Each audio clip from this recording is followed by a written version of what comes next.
अस्सलाम वालेकुम dear student, welcome to online tutor solution. इस वीडियो में हम क्लास 8 मैथ की एक्सरसाइज 5.5 के question number 17 to 21 complete solve करेंगे, जबकि रिमेनिंग क्वेश्चन फ्रॉम 1 टू 8 और 9 टू 16 के लिए मैंने अलहदा से 2 वीडियोस बनाई हुई हैं, जो कि आपको इसी चैनल पर क्लास 8 मैथ्स के प्लेलिस्ट में मिल जाएंगी। चैनल को सब्सक्राइब कर लीजिएगा ताकि हर नई एक्सरसाइज का सोल्यूशन आपको साथ साथ मिलता रहे। अच्छा जी, क्वेश्चन नंबर 17 है, a jar contains 5 yellow marbles, 2 green marbles and 6 blue marbles. कि एक जार में 5 येलो या पीले मार्बल, 2 सब्ज, 2 ग्रीन या सब्ज मार्बल और 6 ब्लू या नीले मार्बल पड़े हुए हैं। A marble is chosen at random from the jar. तो उस जार से कोई भी एक मार्बल को चूज किया जाता है। The second marble is chosen after replacing the first one. और जो पहले वाला मार्बल उठाया होता है उसको वापस रख के फिर दूसरा मार्बल उठाया जाता है। ठीक है। What is the probability of choosing. तो हमने क्या फाइंड करना है, हमने प्रोबेबिलिटी फाइंड करनी है। अब नंबर 1 है a green and blue marble, यानी कि हम जब उस जार से मार्बल उठाएं तो पहले हम ग्रीन मार्बल उठाएं, फिर उसको रखने के बाद हम ब्लू मार्बल उठाएं। इस इवेंट के लिए हमने प्रोबेबिलिटी फाइंड करनी है और इसके सामने ब्रैकेट में लिखा हुआ इन सेम ऑर्डर। इसका भी आपको मैं बताता हूँ कि इसका क्या मतलब है। तो अब देखें, जिस तरह के हमने इंट्रोडक्शन सेक्शन में भी पढ़ा था और पीछे भी क्वेश्चन सॉल्व करते आए हैं कि जब 2 इवेंट के दरमियान एंड का लफ्ज़ आता है तो फिर हम प्रोबेबिलिटी फाइंड करने के लिए कौन सा लॉ यूज़ करते हैं, मल्टीप्लिकेशन लॉ ऑफ प्रोबेबिलिटी हम यूज़ करते हैं। ठीक है। तो यहाँ पर हम प्रोबेबिलिटी फाइंड करने के लिए मल्टीप्लिकेशन लॉ को यूज़ करेंगे, लेकिन उससे पहले हमें फिर ये जो इवेंट है ग्रीन मार्बल और ब्लू मार्बल, इनकी प्रोबेबिलिटीज फाइंड करना पड़ेगी। ठीक है। तो देखें, अब इसका सॉल्यूशन है, मैंने यहाँ पर थोड़ा सा क्वेश्चन का जो सॉल्व करने का स्टाइल है वो पिछले क्वेश्चन से थोड़ा चेंज किया है। इसमें मैंने डिस्क्रिप्शन थोड़ी कम रखी है, क्योंकि अगर मैं इसमें डिस्क्रिप्शन भी डालूँ तो ये क्वेश्चन फिर बहुत लंबा हो जाएगा, इसलिए मैंने थोड़ा सा शॉर्ट करके इसको लिखा है। सबसे पहले हम देखते हैं कि जो मार्बल्स है, टोटल नंबर ऑफ मार्बल्स कितने हैं। देखें 5 येलो हैं, तो मैंने लिखा है YM या yellow marble is equal to 5। उसके बाद 2 ग्रीन है, 2 ग्रीन मार्बल है, तो ये मैंने लिख दिया GM या green marble is equal to 2। और 6 ब्लू मार्बल है, तो ये मैंने लिख दिया blue marble BM is equal to 6। ये हमारे पास टोटल नंबर ऑफ मार्बल्स हैं। अब इन सब को अगर हम सम करेंगे तो हमारे पास जो सैम्पल स्पेस का सेट है या total number of possible outcome जो है उसकी वैल्यू आ जाएगी। ठीक है। तो ये मैंने N ऑफ S लिख दिया, यानी कि टोटल नंबर ऑफ आउटकम हमारे पास क्या हो जाएंगी, ये जितनी भी मार्बल की वैल्यूज़ हैं इन सब को मैंने सम कर दिया, तो हमारे पास जो टोटल नंबर ऑफ आउटकम है उसकी वैल्यू आ गई 15। ठीक है। अब हम ये करते हैं कि इन तीनों मार्बल्स के लिए प्रोबेबिलिटीज़ अलग-अलग फाइंड कर लेते हैं, क्योंकि हमने आगे जाके मल्टीप्लिकेशन लॉ ऑफ प्रोबेबिलिटी में इनकी प्रोबेबिलिटीज़ को यूज़ करना है। तो मैं सबसे पहले जो येलो मार्बल है उसकी प्रोबेबिलिटी फाइंड कर रहा हूँ। तो देखिए, हमारे पास जो येलो मार्बल है इसकी वैल्यू क्या है, 5 है। तो फिर total favourable outcome yellow marbles के लिए क्या हो जाएंगी, यानी कि N ऑफ YM या favourable outcome for yellow marble, ये 5 हो जाएंगी। तो ये हमारे पास अब येलो मार्बल के लिए N ऑफ YM या फेवरेबल आउटकम की वैल्यू भी आ गई, और ये हमारे पास NS या टोटल आउटकम जो है उसकी वैल्यू भी है। तो हम प्रोबेबिलिटी फाइंड करेंगे येलो मार्बल के लिए। तो ये मैंने फार्मूला लिखा, probability of yellow marble is equal to N of YM यानी कि total number of favourable outcome divided by N of S यानी कि टोटल नंबर ऑफ आउटकम। ठीक है। तो हमारे पास N ऑफ YM या favourable outcome for yellow marble की वैल्यू 5 है, तो यहाँ पर हमने 5 पुट कर दिया, और N ऑफ S की वैल्यू हमारे पास क्या है, ये है 13। तो ये हमारे पास प्रोबेबिलिटी आ गई येलो मार्कर के लिए। अब सेम प्रोसीजर पे हम जो ग्रीन मार्बल है उसकी प्रोबेबिलिटी फाइंड करते हैं। तो देखिए, हमारे पास जो ग्रीन मार्बल है उसके लिए जो फेवरेबल आउटकम की वैल्यू क्या हो जाएगी, टोटल जो ग्रीन मार्बल 2 है, तो N ऑफ GM या favourable outcome for green marble उसकी वैल्यू 2 हो जाएगी। तो अब ये हमारे पास N ऑफ GM और N ऑफ S की वैल्यू आ गई है, तो हम ये probability of green marble find कर सकते हैं। तो मैंने लिखा है probability of green marble is equal to N of GM यानी कि favourable outcome for green marble divided by N of S यानी कि टोटल नंबर ऑफ आउटकम। तो ये मैं वैल्यूज पुट करूंगा, N ऑफ GM की जगह मैंने 2 पुट किया और N ऑफ S की जगह मैंने 13 पुट किया। तो ये मेरे पास प्रोबेबिलिटी आ गई ग्रीन मार्बल के लिए। ठीक है। उसके बाद ब्लू मार्बल के लिए भी सेम प्रोसीजर हम करते हैं कि जो फेवरेबल आउटकम ब्लू मार्बल के लिए है कितनी है, 6 है, क्योंकि टोटल नंबर ऑफ जो ब्लू मार्बल है वो 6 है। तो ये n ऑफ बी एम की वैल्यू हमारे पास आ जाती है 6। इसके लिए मैंने फॉर्मूला पुट किया प्रोबेबिलिटी का, सेम जिस तरह के हमने यहाँ पर पुट किया कि probability of blue marble is equal to n of B M, यानी कि टोटल, यानी कि favourable outcome for blue marble, इसकी वैल्यू हमारे पास 6 थी तो हमने ये पुट कर दिया, और divided by n of s, यानी कि टोटल नंबर ऑफ आउटकम ये हमारे पास 13 है, यहाँ पर हमने 13 पुट कर दिया। तो ये हमारे पास प्रोबेबिलिटी ऑफ ब्लू मार्बल की वैल्यू आ गई। अब ये हमारे पास इन तीनों मार्बल की प्रोबेबिलिटीज आ गई, ठीक है, 5/13, 2/13, 6/13। अब हमें जो पहला पार्ट क्वेश्चन में दिया गया है इसको हम सॉल्व करते हैं। तो देखें पहले पार्ट में जो इवेंट है वो हमें क्या दिया गया है, a green and blue marble in same order, के हम यहाँ से जब मार्बल उठाएंगे, ये जो 13 मार्बल पड़े हुए हैं, तो उसमें हम इस तरतीब से उठाएं कि पहले हम ग्रीन मार्बल उठाएं और फिर ब्लू मार्बल उठाएं। इस इवेंट के लिए हमने प्रोबेबिलिटी फाइंड करनी है। तो चूंकि दोनों इवेंट के दरमियान एंड का लफ्ज़ आ रहा है, तो यहाँ पर हम जो मल्टीप्लिकेशन लॉ ऑफ प्रोबेबिलिटी है वो यूज़ करेंगे प्रोबेबिलिटी फाइंड करने के लिए। देखिए मैंने मल्टीप्लिकेशन लॉ ऑफ प्रोबेबिलिटी लिख दिया कि probability of green marble intersection probability of blue marble, इनकी हम प्रोबेबिलिटी फाइंड कर रहे हैं, और ये चूंकि एंड है तो यहाँ पर मैंने इंटरसेक्शन डाल दिया, ठीक है। अगर यहाँ पर आर होता तो फिर यहाँ पर मैं यूनियन डालता, फिर हम addition law of probability use करते हैं, लेकिन यहाँ पर अब हम यूज़ कर रहे हैं मल्टीप्लिकेशन लॉ ऑफ प्रोबेबिलिटी। तो ये लॉ होता है मल्टीप्लिकेशन ऑफ प्रोबेबिलिटी का, कि हम जिन दो इवेंट के लिए प्रोबेबिलिटी मालूम करना चाह रहे हैं उनकी प्रोबेबिलिटीज़ को आपस में मल्टीप्लाई कर देते हैं, ठीक है। तो यहाँ पर मैं वैल्यूज पुट करूँगा। अब प्रोबेबिलिटी ऑफ ग्रीन मार्बल की वैल्यू हमारे पास क्या है, ये आई है 2/13, ठीक है, और into probability of blue marble की वैल्यू हमारे पास है 6/13। हमने दोनों की प्रोबेबिलिटीज़ को पुट किया और इनको आपस में मल्टीप्लाई कर रहे हैं। तो ये जब आप मल्टीप्लाई करेंगे, 2 को 6 से मल्टीप्लाई करें ये हो जाएगा 12, 13 को 13 से मल्टीप्लाई करें ये आ जाएगा 169। तो ये हमारे पास probability of green marble and blue marble की वैल्यू आ गई। अच्छा, अब यहाँ पर ब्रैकेट में लिखा हुआ in same order. Same order का मतलब ये है कि पहले ग्रीन मार्बल को उठाया जाएगा फिर ब्लू मार्बल को उठाया जाएगा, इसमें ऑर्डर चेंज नहीं होगा। तो इस केस में हमारा जो आंसर होता है हम यहाँ पर आके स्टॉप कर देते हैं। अब आगे आ रहा है इन एनी ऑर्डर, इसमें थोड़ी सी फिर चेंज होगी, वहाँ पर फिर मैं आपको बताऊंगा। तो ये हमारा सोल्यूशन हो गया पार्ट 1 का। अब पार्ट 2 है, इसमें मैं इवेंट दिया गया है a yellow marble and green marble in any order, ठीक है।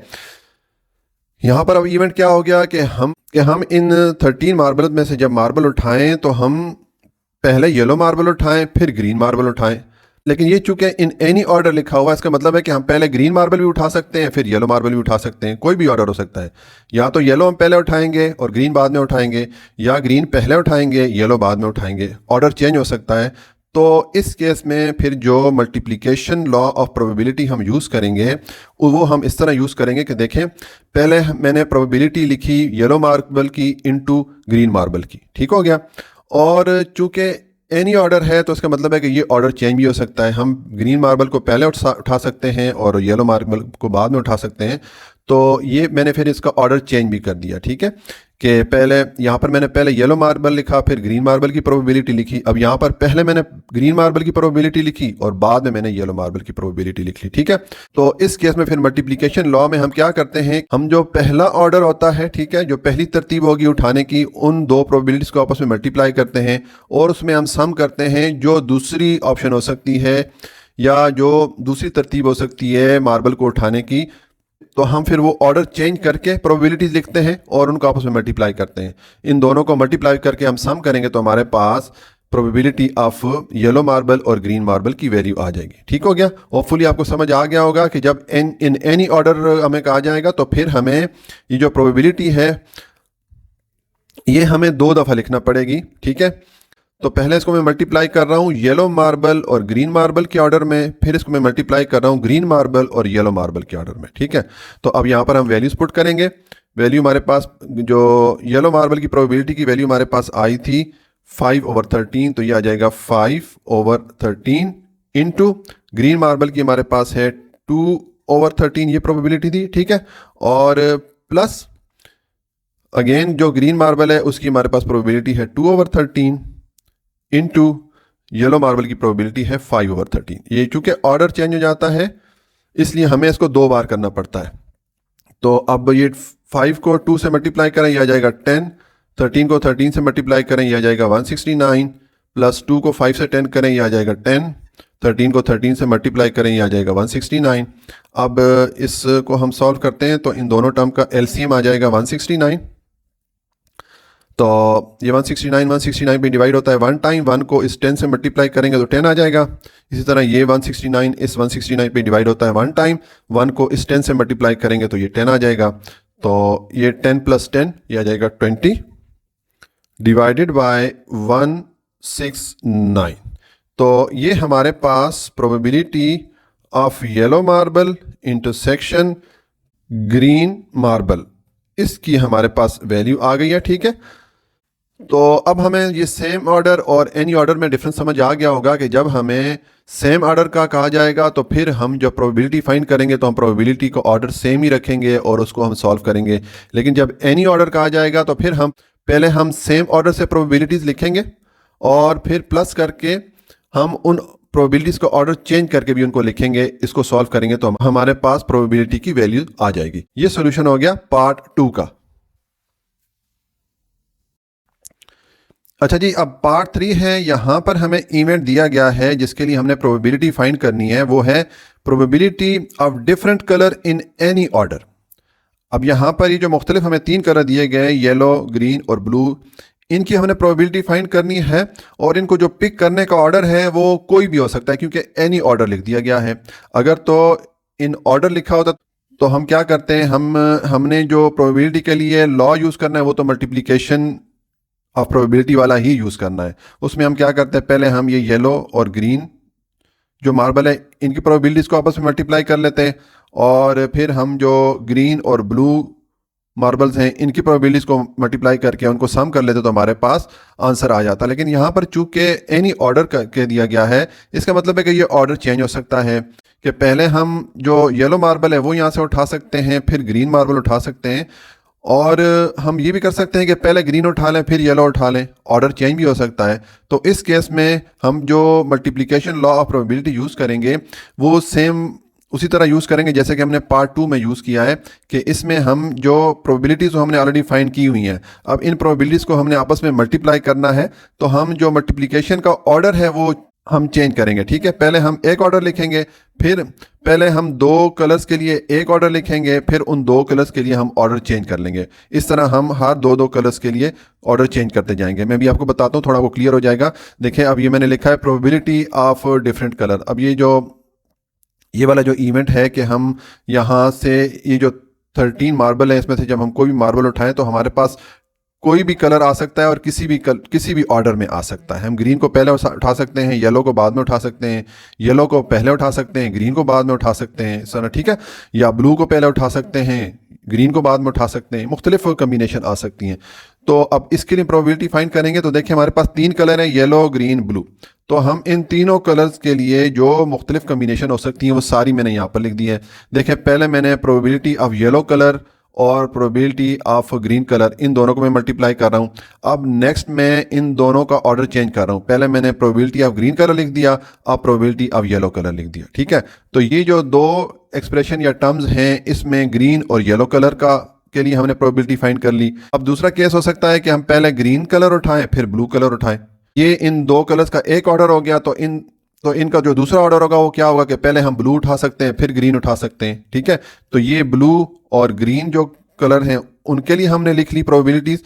अब लास्ट वाला रह गया येलो और ब्लू का कॉम्बिनेशन। ठीक है, तो देखें पहले मैंने येलो कलर का जो मार्बल है उसकी प्रोबेबिलिटी लिखी into probability of blue marble लिखी, प्लस यहाँ पर मैंने ऑर्डर चेंज कर लिया। पहले मैंने ब्लू मार्बल को लिख दिया और बाद में मैंने येलो मार्बल की प्रोबेबिलिटी लिख दी। ठीक है, तो ये मैंने इन तीनों कलर्स के लिए जितनी हमारे पास पॉसिबल ऑर्डर हो सकती हैं, ठीक है, जो मुख्तलिफ मुमकिन तरतीब से हम उनको उठा सकते हैं वो सारी मैंने यहाँ पर लिख दी है। तो अब यहाँ पर हम वैल्यूज़ पुट करेंगे। ठीक है, तो देखें सबसे पहले है प्रोबेबिलिटी ऑफ येलो मार्बल, इसकी वैल्यू हमारे पास है 5/13 इंटू, उसके बाद है प्रोबेबिलिटी ऑफ ग्रीन मार्बल, इसकी वैल्यू हमारे पास है 2/13। ठीक हो गया, प्लस उसके बाद प्रोबेबिलिटी ऑफ ग्रीन मार्बल और into probability of yellow marble है, तो हम इसका ऑर्डर चेंज कर देंगे, ये आ जाएगा 2/13 इंटू 5/13। ठीक हो गया। ये आ गई प्रोबेबिलिटीज येलो और ग्रीन मार्बल के लिए।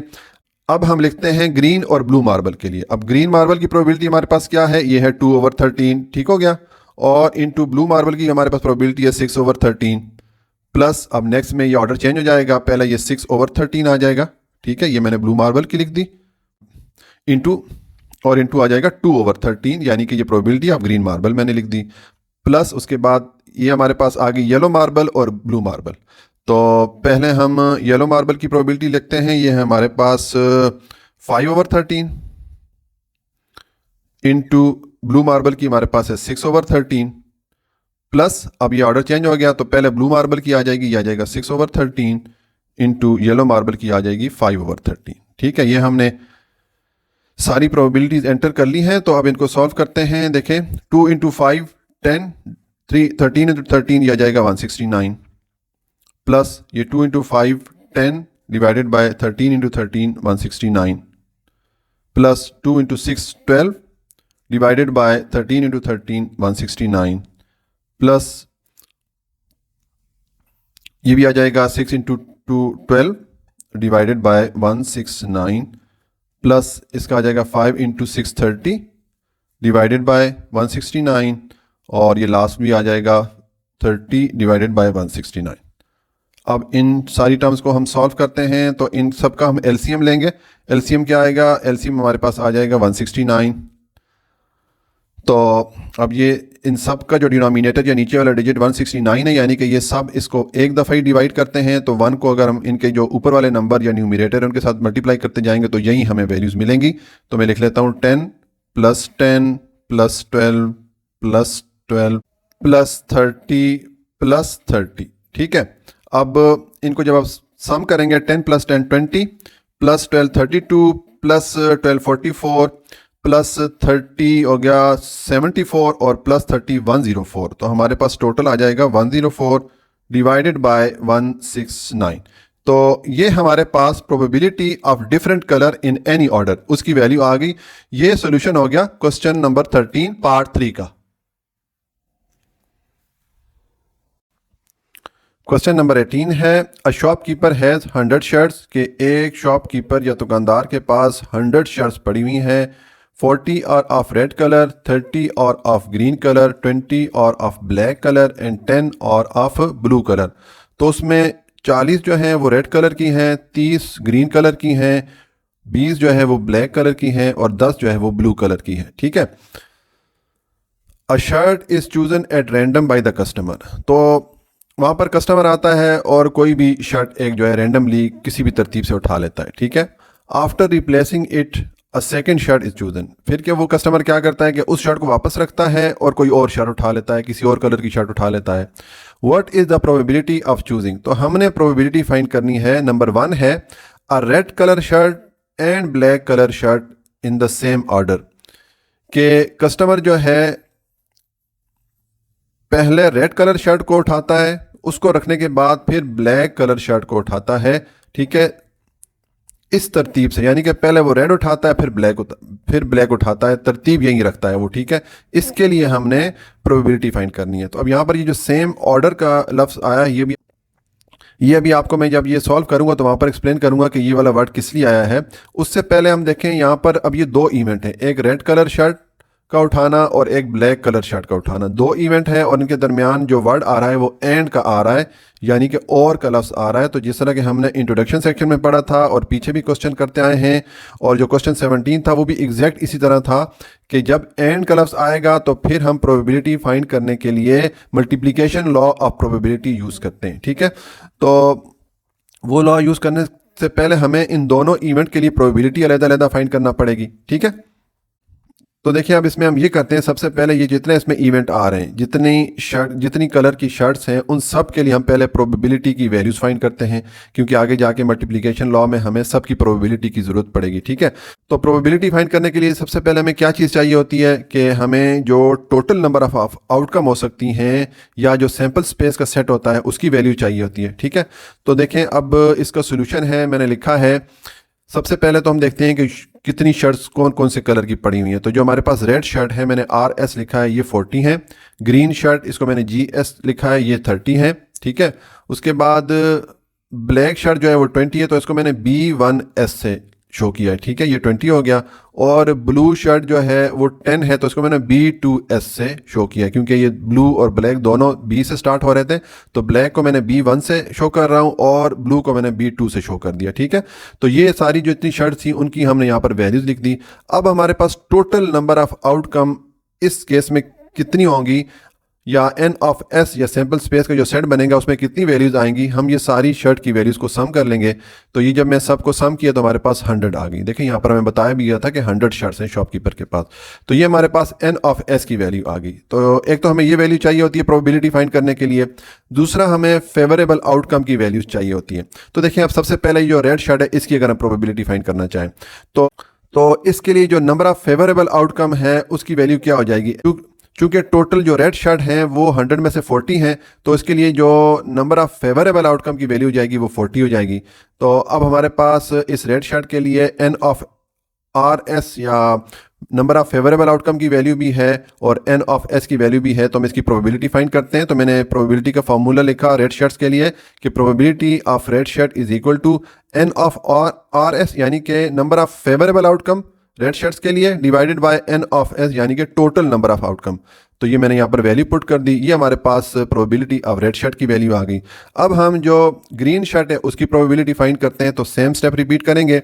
हमारे पास जो फेवरेबल आउटकम ग्रीन शर्ट के लिए है वो कितनी है, 30, क्योंकि जो ग्रीन शर्ट है वो 100 में से 30 जो है वो ग्रीन शर्ट्स हैं।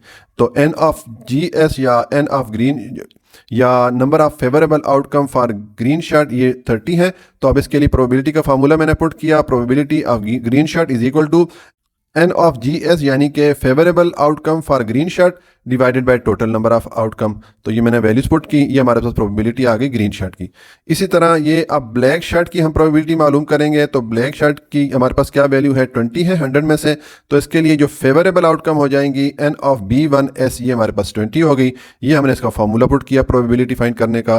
Probability of black shirt is equal to N(B1S) यानी कि number of favourable outcome black shirts के लिए divided by total number of outcome. तो ये हम वैल्यू हमने पुट की, हमारे पास 20/100 आ गया। ये प्रोबेबिलिटी आ गई ब्लैक शर्ट्स के लिए। अब लास्ट है ब्लू शर्ट की प्रोबेबिलिटी हम फाइंड करते हैं। तो देखें जो फेवरेबल आउटकम ब्लू शर्ट के लिए है यानी कि N(B2S) की वैल्यू हमारे पास क्या है, total number of blue shirt कितनी है, 10 है 100 में से। तो हमारे पास जो फेवरेबल आउटकम की वैल्यू हो जाएगी ब्लू शर्ट के लिए वो 10 हो जाएगी। तो अब इसकी प्रोबेबिलिटी फाइंड करते हैं। तो मैंने लिखा है प्रोबेबिलिटी ऑफ B2S यानी कि probability of blue shirt is equal to N(B2S) यानी कि फेवरेबल आउटकम ब्लू शर्ट के लिए divided by total number of outcome. तो ये मैंने वैल्यूज पुट कर ली, ये हमारे पास प्रोबेबिलिटी आ गई ब्लू शर्ट्स के लिए। अब हमारे पास ये जितनी शर्ट थी सब के लिए प्रोबेबिलिटी की वैल्यूज आ गई हैं। तो अब हम इसके जो मुख्तलिफ पार्ट्स क्वेश्चन के वो सॉल्व करते हैं। पहला पार्ट है, हमें ये इवेंट दिया गया है a red colour shirt and black colour shirt in the same order, के कस्टमर जब वहाँ शॉप पे आता है तो वो इस तरतीब से शर्ट्स को उठाता है कि पहले उसने रेड शर्ट उठाई फिर उसने ब्लैक शर्ट उठाई। इस इवेंट की प्रोबेबिलिटी क्या होगी। ठीक है, तो देखें चूंकि ये दो इवेंट आ रहे हैं और इनके दरमियान एंड का वर्ड आ रहा है, तो अगेन हम जो मल्टीप्लिकेशन लॉ ऑफ प्रोबेबिलिटी है वो यूज करेंगे।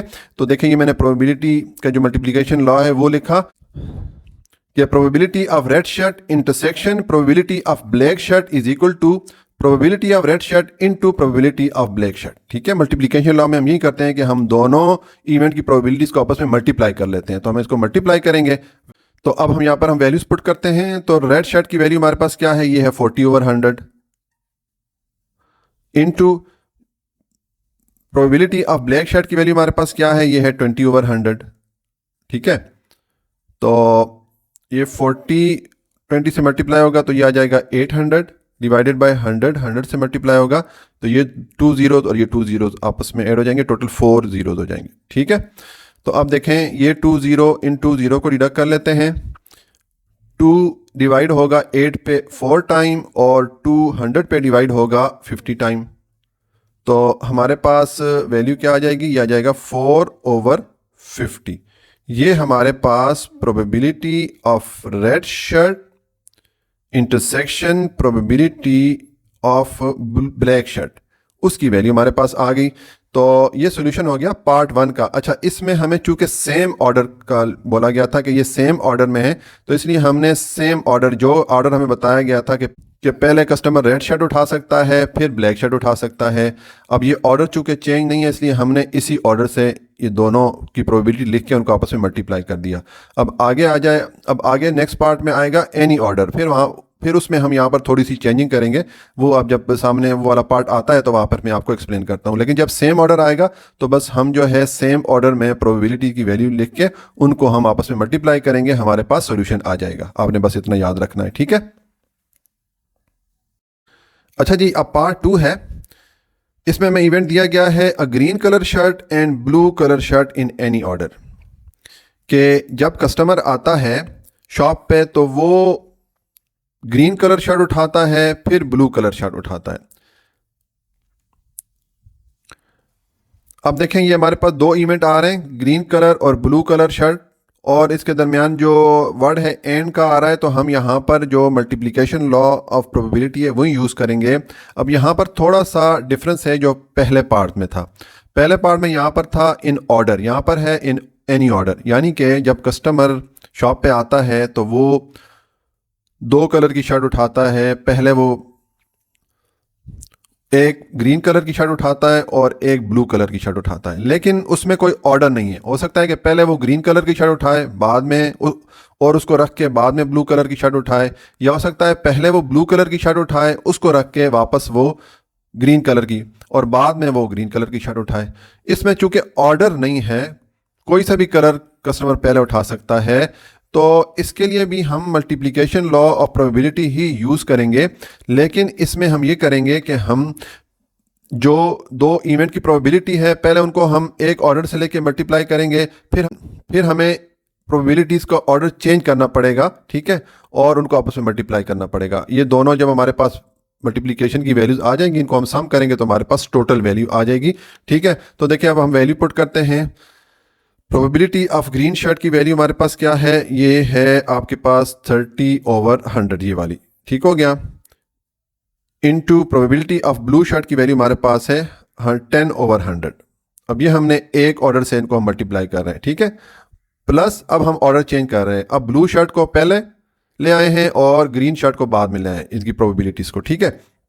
तो ब्लू शर्ट की वैल्यू हमारे पास है 10/100 और ग्रीन शर्ट की जो प्रोबेबिलिटी की वैल्यू है वो है हमारे पास 30/100, ठीक है। ऑर्डर चेंज हो गया। तो अब ये 30 को 10 से मल्टीप्लाई करें, ये आ जाएगा 300, डिवाइडेड बाय 100 को 100 से मल्टीप्लाई करेंगे तो ये 20 इस 100 के और 20 इस 100 के इस 1 के साथ ऐड करें तो ये 40 आ जाएंगे, ठीक है, प्लस ये 30 और 10 मल्टीप्लाई करेंगे तो ये 300 हो जाएगा, डिवाइडेड बाय 100 से मल्टीप्लाई होगा तो ये आ जाएगा 10,000, ठीक है। अब इन दोनों टर्म्स को हम सॉल्व करते हैं, इनका एलसीएम लेंगे तो इनका एलसीएम आ जाएगा 10000, ये वाला आ गया, ठीक है। अब ये 10,000 इस 10,000 पे 1 टाइम डिवाइड होता है, 1 को इस 300 से मल्टीप्लाई करेंगे तो 300 आ जाएगा, प्लस ये 10,000 इस 10,000 पे डिवाइड होता है 1 टाइम, 1 को 300 से मल्टीप्लाई करें तो ये भी 300 हो जाएगा। तो ये हो जाएगा 300 प्लस 300, ये हो गया 600 डिवाइडेड बाय 10,000, ठीक है। अब देखें, ये 2 zeros इन 2 zeros के साथ डिडक्ट हो जाते हैं और 2 3 दा 6 होता है और 2 50 दा 100 हो जाता है। तो हमारे पास क्या वैल्यू आ गई, 3/50। ये हमारे पास probability of green shirt and blue shirt की वैल्यू हमारे पास आ गई, ठीक है। तो ये सॉल्यूशन हो गया पार्ट 2 का।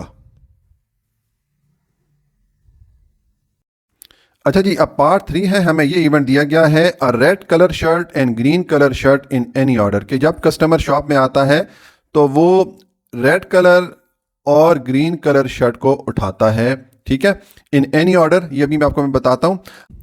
अब इसमें आ रहा है इन एनी ऑर्डर, यानी कि वो किसी भी ऑर्डर में उठा सकता है इन दो कलर की शर्ट में से किसी एक शर्ट को भी। तो इसको तो मैं भी आपको एक्सप्लेन करके देता हूँ एनी ऑर्डर को। अब यहाँ पर भी देखें, जो दो इवेंट हैं उनके दरमियान एंड का लफ्ज़ आ रहा है, तो इधर भी हम प्रोबेबिलिटी फाइंड करने के लिए जो मल्टीप्लिकेशन लॉ ऑफ प्रोबेबिलिटी है वही वाला यूज़ करेंगे जिस तरह के हमने पिछले पार्ट में यूज़ किया। अब यहाँ पर भी देखें पिछले पार्ट की तरह एनी ऑर्डर का लफ्ज़ आ गया, यानी कि किसी भी तरतीब से कस्टमर शर्ट उठा सकता है। उठाएगा तो वो रेड या ग्रीन ही उठाएगा, लेकिन इनकी तरतीब कुछ भी हो सकती है। पहले वो रेड उठा सकता है, बाद में ग्रीन उठा सकता है, या पहले ग्रीन उठा सकता है, बाद में रेड कलर की शर्ट उठा सकता है। अब चूंकि इसमें ऑर्डर कोई भी हो सकता है, इसलिए यहाँ पर हम जो multiplication law of probability use करेंगे तो इसमें हमें ये जो दो इवेंट हैं इनकी प्रोबेबिलिटीज़ को पहले एक ऑर्डर से मल्टीप्लाई करना पड़ेगा, फिर उनको ऑर्डर चेंज करके भी मल्टीप्लाई करना पड़ेगा, क्योंकि यहाँ पर एनी ऑर्डर आ गया। अगर सेम ऑर्डर आता तो हम बस एक ही ऑर्डर में लेके उसको मल्टीप्लाई करके उसका आंसर फाइंड कर लेते हैं। लेकिन यहाँ पर चूंकि ऑर्डर चेंज हो रहा है, एनी ऑर्डर हो सकता है, तो इसलिए हमें पहले दोनों इवेंट की प्रोबेबिलिटीज़ को एक ऑर्डर में लिखा, एक तरतीब से लिखेंगे। जैसे कि यहाँ पर मैंने पहले रेड शर्ट लिखा, फिर ग्रीन शर्ट के लिए प्रोबेबिलिटी लिखी, और फिर यहाँ पर मैंने ऑर्डर चेंज कर लिया। फिर पहले मैंने ग्रीन शर्ट की प्रोबेबिलिटी लिखी और फिर रेड शर्ट की प्रोबेबिलिटी लिखी, यानी कि ऑर्डर चेंज करने के बाद भी इसको मैं मल्टीप्लाई कर रहा हूँ।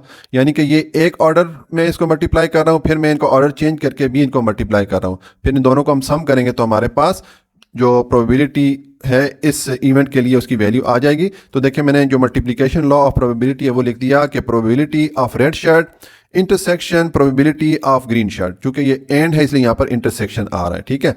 तो अब इसके लिए जो मल्टीप्लिकेशन लॉ है वो मैंने यहाँ पर पुट कर दिया। पहले मैंने probability of red shirt into probability of green shirt कर दिया। अब चूंकि यहाँ पर एनी ऑर्डर है तो यहाँ पर मैंने ऑर्डर चेंज भी कर दिया। अब मैंने लिख दिया प्रोबेबिलिटी ऑफ ग्रीन शर्ट, यानी कि इसको मैं पहले ले आया हूँ ग्रीन शर्ट को, और into probability of red shirt को मैं बाद में ले गया हूँ, ठीक है। अब हम वैल्यू पुट करेंगे। जो रेड शर्ट की प्रोबेबिलिटी है हमारे पास वो कितनी है, वो है 40/100 into probability of green shirt है हमारे पास 30/100, ठीक है। और प्लस अगेन अब प्रोबेबिलिटी ऑफ ग्रीन शर्ट है हमारे पास 30/100 इनटू रेड शर्ट की प्रोबेबिलिटी है हमारे पास 40/100। इसको हम सॉल्व करेंगे। 40 को 30 से मल्टीप्लाई करें तो ये आ जाता है 1200, डिवाइडेड बाय 100 को 100 से मल्टीप्लाई करें तो ये आ जाएगा 1, और ये 20 और ये 20 इसके साथ ऐड हो जाएंगे, यानी कि 4 zeros आ जाएंगे, ठीक है। प्लस 30 and 40 ये आ जाएगा 1200, डिवाइडेड बाय 100 into 100 ये आ गया 10,000, ठीक है। तो अब इन दोनों टर्म्स को हम सॉल्व करते हैं, एलसीएम लेते हैं। एलसीएम इसका आ जाएगा 10,000। अब ये 10,000 इस 10,000 पे डिवाइड होता है 1 टाइम, 1 को 1200 से मल्टीप्लाई करेंगे तो ये 1200 हो जाएगा। प्लस ये 10,000 इस पे डिवाइड होता है 1 टाइम, ये 10 इस 10,000 पे डिवाइड होता है 1 टाइम, 1 को 1200 से मल्टीप्लाई करें तो ये आ जाएगा 1200। अब इसको हम सम करते हैं तो 1200 प्लस 1200 ये आ गया 2400 डिवाइडेड बाय 10,000, ठीक है। अब देखें ये 2 zeros इन 2 zeros को डिडक्ट कर लेते हैं, और 6 for the 24 हो जाता है और 25 for the 100 हो जाता है, यानी कि 4 इन दोनों पे डिवाइड हो सकता है। तो ये हमारे पास क्या वैल्यू आ गई, ये आ गई 6/25, ठीक है। तो ये हमारे पास प्रोबेबिलिटी आ गई red shirt and green shirt की, ठीक है। ये सॉल्यूशन हो गया क्वेश्चन नंबर 18 पार्ट 3 का। अच्छा जी, क्वेश्चन नंबर 19 है Zainab rolled a dice 2 time, के ज़ैनब ने एक लूडो की डाइस को 2 दफ़ा फेंका। अब इसमें हमने क्या करना है, नंबर 1 है list all possible outcome by table and T diagram. तो हमने ये एक डाइस को जब 2 दफ़ा फेंका गया, इसकी जो पॉसिबल आउटकम हो सकती है उनको एक तो टेबल में शो करना है और एक टी डायग्राम में शो करना है। तो देखें ये मैंने इसका टेबल बनाया है जो पॉसिबल आउटकम हो सकती हैं। ये जो डाइस 2 है उसकी मैंने यहाँ पर साइड लिख दी, ठीक है। 1 से लेकर 6 तक जो उसकी आउटपुट हो सकती है वो मैंने लिख दी, और ये जो डाइस 1 है उसकी मैंने यहाँ पर आउटपुट लिख दी 1 से लेकर 6 तक, ठीक है। तो अब देखें तो ये देखें ये D1 का मतलब है कि डाइस को जब ज़ैनब ने पहली बार फेंका उसकी ये वाली वैल्यूज़ हो गई, और D2 का मतलब है कि डाइस को जब ज़ैनब ने दूसरी बार फेंका तो उसकी ये वाली वैल्यूज़ आई, ठीक है। तो अब ये हमने कॉलम की शक्ल में इन वैल्यूज़ को लिखा जब दूसरी बार ज़ैनब ने डाइस को फेंका, और ये हमने रोज़ की शक्ल में लिख लिया जब ज़ैनब ने पहली बार डाइस को फेंका, ठीक है। देखिए अब ये हमारे पास जो आउटकम है इनको हम कम्बिनेशन में लिख लेंगे तो हमारे पास पूरा टेबल बन जाएगा 2 टाइम डाइस को फेंकने के लिए, ठीक है। डाइस को 2 दफ़ा फेंकने के लिए ये सारी पॉसिबल आउटकम हमारे पास आ जाएंगी। तो देखें अब इसमें हम ये करेंगे कि ये जो पहली बार जैनब ने डाइस को फेंका, इसकी ये वाली यहाँ पर आउटकम हम लेंगे, ये वाली वैल्यू लेंगे और इसके साथ हम ये सारी वैल्यूज लिख लेंगे। ठीक है, देखिए ये 1 के साथ ये वाला 1 आ गया, फिर ये 2 आ गया, फिर ये 3 आ गया, फिर ये 4। इसी तरह फिर दूसरी रो में हम ये वाली वैल्यू लेंगे 2 और इसके साथ दोबारा ये सारी वैल्यूज लिख लेंगे, तो ये पूरी रो हमारी आ जाएगी। फिर तीसरी रो में इसी तरह करेंगे, हम ये वाली वैल्यू लेंगे और इसके साथ ये सारी वाली वैल्यूज आ जाएंगी। तो इस तरह जो हमारे पास टोटल पॉसिबल आउटकम हो सकती हैं डाइस को 2 दफ़ा फेंकने का, वो सारी हमारे पास यहाँ पर आउटकम आ जाएंगी। ये उनका टेबल बन गया। ठीक है, तो ये तो हो गया टेबल की फॉर्म में मैंने इसको शो किया। मैंने इसमें लाइंस नहीं लगाई, आप अगर अपनी सहूलत के लिए लाइंस लगाते हैं तो आपके लिए थोड़ी और आसानी हो जाएगी। ठीक है, यहाँ पर आप इस तरह रोज में लाइन लगा लें और इस तरह कॉलम में आप लाइन लगा लें। ठीक हो गया, तो ये तो हो गया टेबल। अब दूसरा है कि हमने ये जो आउटकम हैं उनको ट्री डायग्राम में शो करना है। तो उसके लिए देखें हम इस तरह की फिगर बनाएंगे। अब देखें ट्री डायग्राम हम किस तरह बनाएंगे। अब डाइस को 2 दफ़ा ज़ैनब ने रोल किया। ठीक है, तो देखें डाइस की कितनी साइड हैं, 6 साइड होती हैं। तो ये मैंने 1 2 3 4 5 6 लाइन लगा के डाइस की जो वैल्यूज़ है 1 से लेकर 6 तक सारी लिख दी। ठीक हो गया। उसके बाद जो दूसरी वाली डाइस है उसको जब ज़ैनब रोल करती है, उसको फेंकती है, तो उसकी अगेन 1 से लेकर 6 तक उसके लिए मैंने एक और ट्री बना दी। ठीक है, तो अब मैंने ये करना है कि ये जो पहली बार डाइस को फेंका गया, इसकी ये जो आउटकम आ रही, जो वैल्यू आ रही, इस वैल्यू को इन सारी वैल्यूज के साथ लिख लेना है, बिल्कुल इसी तरह जिस तरह कि हमने टेबल में किया था। तो ये मैं सारी वैल्यूज लिखूंगा तो मेरे पास ये आ जाएगा। ठीक है, इसी तरह फिर हम यहाँ ये जो 2 है इसके साथ भी हम सेम इस तरह जो है ट्री बनाएंगे और ये जितनी वैल्यूज होंगे उन सब के साथ हम 2 को लिख लेंगे। इसी तरह फिर हम 3 के लिए लिख लेंगे, 4 के लिए। तो ये हमारी पूरी ट्री डायग्राम बन जाएगी और उसमें टोटल जो आउटपुट होंगे, जिस तरह के टेबल में हमारी आउटपुट आ रही थी वहाँ पर 36 आउटपुट आ रही थी, तो इसमें भी जो है हमारी जो टोटल नंबर ऑफ आउटपुट होंगी वो 36 हो जाएंगी। मैंने सिर्फ 1 के लिए आपको दिखा दिया, क्योंकि अगर मैं इस ट्री डायग्राम को पूरा करूँगा तो फिर हमारी वीडियो बहुत लेंथी हो जाएगी। लेकिन कॉन्सेप्ट यही है कि ये जितनी यहाँ पर वैल्यूज़ हैं, हर वैल्यू के साथ आपने अगेन इस तरह 6 ब्रांचेस की एक ट्री बना लेनी है, 6 वैल्यूज लिख लेनी है और फिर हर वैल्यू के साथ जो यहाँ पर जो वैल्यू आएगी, यानी कि ये 2 को हर वैल्यू के साथ लिख लेंगे, फिर 3 को हर वैल्यू के साथ लिख लेंगे, फिर 4 को, इस तरह ये सारी तो आपकी ट्री डायग्राम कंप्लीट हो जाती है। ठीक है, तो ये सोल्यूशन हो गया पार्ट 1 का। अब हम देखते हैं पार्ट 2। अच्छा जी, अब क्वेश्चन नंबर 19 का जो पार्ट 2 है उसका सब पार्ट है ए। इसमें हमने प्रोबेबिलिटी फाइंड करनी है इस इवेंट की कि एग्जैक्टली 2 6s, कि जब ज़ैनब डाइस को 2 दफ़ा रोल करें तो दोनों दफ़ा उस पर 6 नंबर वाली साइड आए। इसके लिए हमने प्रोबेबिलिटी फाइंड करनी है। तो देखें प्रोबेबिलिटी के लिए हम ये वाला फार्मूला यूज़ करते हैं। ठीक है, अब इस फार्मूले के लिए हमें एक तो n ऑफ s या टोटल नंबर ऑफ आउटकम की वैल्यू की ज़रूरत पड़ती है और n ऑफ a यानी कि फेवरेबल जो आउटकम होती हैं उसकी वैल्यू की ज़रूरत पड़ती है। तो जो n ऑफ s है या टोटल नंबर ऑफ आउटकम है, इस केस में जब 2 डाइस को रोल किया जाए तो वो कितनी होंगी। देखिए अभी हमने टेबल बनाया था, इस टेबल को अगर हम देखें तो ये टोटल जो हमारे पास कम्बिनेशन है ये 36 हो जाती है। ठीक है, इसमें देखें डाइस की 6 साइड होती हैं और 2 दफ़ा अगर डाइस को फेंका जाए तो 6 × 6 36 हो जाता है। तो टोटल जो हमारे पास आउटकम है या जो सैंपल स्पेस का सेट बनेगा उसमें वैल्यू आ जाएंगी 36। तो ये मैंने n of s equal to 36 लिख दिया। ठीक है, ये टोटल नंबर ऑफ आउटकम की वैल्यू हमारे पास आ गई।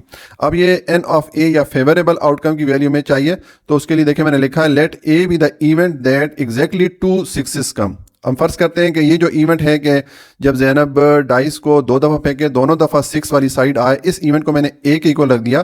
तो अब अगर हम अपने सैंपल स्पेस पे आएँ, सैंपल स्पेस का जो सेट है हमारे पास, ये जो टोटल पॉसिबल आउटकम है, इसमें हम देखें कि कितनी दफ़ा हमारे पास आउटकम है जहाँ पर कि 2 6s में मिल रही है। तो देखें सिर्फ ये जो लास्ट एक हमारे पास कम्बिनेशन है यहाँ पर 2 दफ़ा 6 आ रहा है। ठीक है, यानी कि एग्जैक्टली जो 2 6s है उसकी जो आउटकम है वो सिर्फ एक दफ़ा है। ठीक है, इन 36 में सिर्फ एक दफ़ा जो है ये हमें वैल्यू मिल रही है कि जब ज़ैनब डाइस को 2 बार फेंके तो उस पर दोनों दफ़ा 6 आ जाए। इसकी वैल्यू हमारे पास है 1 टाइम। ठीक है, तो इसका मतलब है कि ये जो इवेंट ए है इसका जो सेट बनेगा उसमें फिर नंबर ऑफ एलिमेंट कितने हो जाएंगे, सिर्फ एक था वहाँ पर 6। ठीक है, तो ये मैंने इसको लिख दिया। ठीक है, ये इसमें एक वैल्यू आ जाएगी। ठीक है, एग्जैक्टली 6 की। तो ये हमारे पास इस इवेंट के लिए सेट बन गया। अब इसमें जो टोटल नंबर ऑफ वैल्यूज 1 है। ठीक है, तो n ऑफ a या नंबर ऑफ फेवरेबल आउटकम ये 1 हो जाएगा। ठीक हो गया। अच्छा, आपने ये 6 से ये कंफ्यूज नहीं होना कि ये दो वैल्यूज हैं, क्योंकि ये देखें अगर वापस हम टेबल पे आए तो ये अगर हम कम्बिनेशन देखें तो ये 1 और 1 का ये मतलब ये एक आउटकम है। इसी तरह ये 2 और 1 की ये एक आउटकम है। ठीक है, ये दो दो डिजिट मिला के एक आउटकम बनाती है। तो इसका मतलब है कि ये 6 और 6 ये सिर्फ एक आउटकम है, इसको आपने दो आउटकम नहीं समझना। ठीक है, तो ये हमारे पास n ऑफ a की वैल्यू भी आ गई है। अब मैंने प्रोबेबिलिटी का फार्मूला पुट किया, हम वैल्यूज पुट करेंगे। n ऑफ a की वैल्यू हमारे पास 1 है, n ऑफ s की वैल्यू हमारे पास 36 है। तो ये हमारे पास प्रोबेबिलिटी ऑफ इवेंट a की वैल्यू आ गई। इवेंट a क्या था कि जब ज़ैनब डाइस को 2 बार रोल करे तो दोनों बार उस पर 6 नंबर वाली साइड आए। इसकी जो प्रोबेबिलिटी है ये 1/36 है, यानी कि 36 में से एक चांस हो सकता है कि ज़ैनब जब डाइस को 2 दफ़ा रोल करें तो उसमें दोनों बार 6 नंबर वाली साइड आए। ठीक है, ये सोल्यूशन हो गया इस सब पार्ट ए का।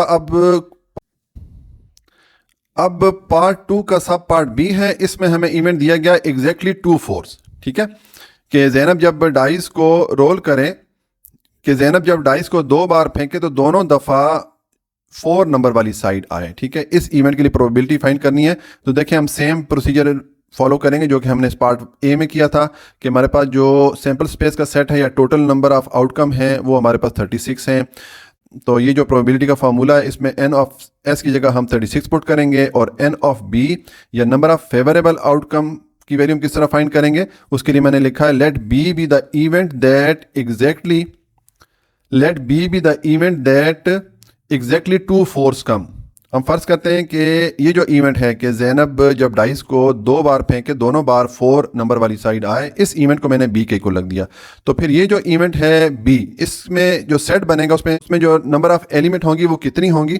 तो देखें अगर हम इस टेबल को देखें और यहाँ पर ये आउटकम को देखें और इसमें वो वाली आउटकम हम ढूंढें यहाँ पर कि 4 4 2 दफ़ा आ रहा है, तो सिर्फ ये एक आउटकम है यहाँ पर कि 4 2 दफ़ा आ रहा है। ठीक है, तो इसका मतलब है कि ये जो इस इवेंट बी का जो सेट बनेगा उसमें सिर्फ एक एलिमेंट आएगा 4 4, ये सिर्फ एक एलिमेंट आ गया। ठीक है, तो फिर हमारे पास n ऑफ बी या नंबर ऑफ फेवरेबल आउटकम की वैल्यू क्या हो जाएगी, 1 हो जाएगी। ठीक है, तो अब हमारे पास ये दोनों वैल्यूज आ गई है n ऑफ बी और n ऑफ s की। तो यहां पर हम पुट करेंगे, ये n ऑफ बी की वैल्यू है 1 divided by n of s की वैल्यू है 36। तो ये हमारे पास प्रोबेबिलिटी ऑफ इवेंट बी की वैल्यू आ गई। इवेंट बी हमने किसके इक्वल रखा था कि जब ज़ैनब डाइस को 2 दफ़ा रोल करे 2 दफ़ा फेंके तो दोनों दफ़ा उस पर जो 4 नंबर वाली साइड है वो आए। इस इवेंट की प्रोबेबिलिटी बन जाती है 1/36, यानी कि 36 में एक चांस हो सकता है कि दोनों दफ़ा जब डाइस को फेंका जाए तो उस पर 4 नंबर वाली साइड मिले। ये सोल्यूशन हो गया इस सब पार्ट बी का। अच्छा जी, अब क्वेश्चन नंबर 19 का पार्ट 2 का सब पार्ट सी है। इसमें हमें ये इवेंट दिया गया है एटलीस्ट वंस टाइम 4, कि ज़ैनब जब 2 दफ़ा डाइस को फेंकती है तो कम से कम एक मरतबा जो है 4 नंबर वाली साइड मिले। इस इवेंट के लिए हमने प्रोबेबिलिटी कैलकुलेट करनी है। तो अगेन जिस तरह कि हमने पार्ट ए और बी में किया था कि जो इसके लिए जो सैंपल स्पेस की वैल्यू है या टोटल नंबर ऑफ आउटकम है वो 36 है। ये हमने इस टेबल से मालूम किया था कि ये टोटल जो हमारे पास आउटकम है वो 36 है। ठीक है, तो प्रोबेबिलिटी का फार्मूला जो होता है उसमें हमें n ऑफ s की ज़रूरत होती है या टोटल नंबर ऑफ आउटकम। तो ये तो हमारे पास वैल्यू आ गई 36। अब दूसरा हमें चाहिए n ऑफ a या नंबर ऑफ फेवरेबल आउटकम की हमें वैल्यू चाहिए होती है उस पर्टिकुलर इवेंट के लिए। अब ये n ऑफ a की वैल्यू हम किस तरह फाइंड करेंगे, देखिए मैंने लिखा है let a be the event that at least once time 4। हम फर्ज करते हैं कि ये जो इवेंट है कि ज़ैनब जब डाइस को 2 मरतबा फेंकती है तो उनमें कम से कम एक मरतबा 4 नंबर वाली साइड आए। इस इवेंट को मैंने ए के को लग दिया। तो फिर ये जो इवेंट ए है इसका जो सेट बनेगा उसमें जो आउटकम हो सकती हैं, पॉसिबल आउटकम हो सकती हैं या फेवरेबल आउटकम हो सकती हैं, वो कौन कौन सी हो सकती हैं। अगर हम टेबल पे आएँ तो देखें, अब हमने यहाँ पर वो वाली आउटकम देखनी है जिनमें कम से कम एक बार 4 आए। जिस तरह देखें ये 1 4 या ये वाली आउटकम हो गई, उसके बाद अगर आप आगे आएँ तो ये वाली आउटकम हो गई, उसके बाद आप आगे आएँ तो ये वाली आउटकम हो गई। ठीक है, उसके बाद ये वाली आउटकम हो गई। जहाँ जहाँ पर कम से कम एक दफ़ा 4 आ रहा है, ठीक है, तो वो वाली आउटकम जो है हम लिख लेंगे। अगर ये 2 बार भी आ रहा है तो तब भी ठीक है, क्योंकि यहाँ पर हमें कम से कम एक दफ़ा कहा गया, ये नहीं कहा गया कि सिर्फ एक ही बार आए। तो ये वाली जो आउटकम है ये भी उसमें शामिल हो जाएगी। ठीक है, तो इस तरह ये जब आप सारी आउटकम चेक करेंगे तो ये हमारे पास सारी आउटकम बन जाती है। मैंने यहाँ से चेक करके सारी आउटकम लिख ली हैं। इसका मतलब है कि जो हमारा इवेंट है इसका जो सेट बना है इसमें जो टोटल नंबर ऑफ आउटकम कितनी है हम काउंट करते हैं 1 2 3 4 5 6 7 8 9 10 11। तो हमारे पास जो फेवरेबल आउटकम की वैल्यू क्या होगी, एन ऑफ ए की वैल्यू हमारे पास हो गई 11। ठीक है, तो अब हम ये जो प्रोबेबिलिटी का फॉर्मूला है इसमें हम वैल्यू पुट करेंगे। तो एन ऑफ ए की वैल्यू हमारे पास 11 है और एन ऑफ एस की वैल्यू हमारे पास 36 है। तो ये हमारे पास प्रोबेबिलिटी ऑफ इवेंट ए की वैल्यू आ गई।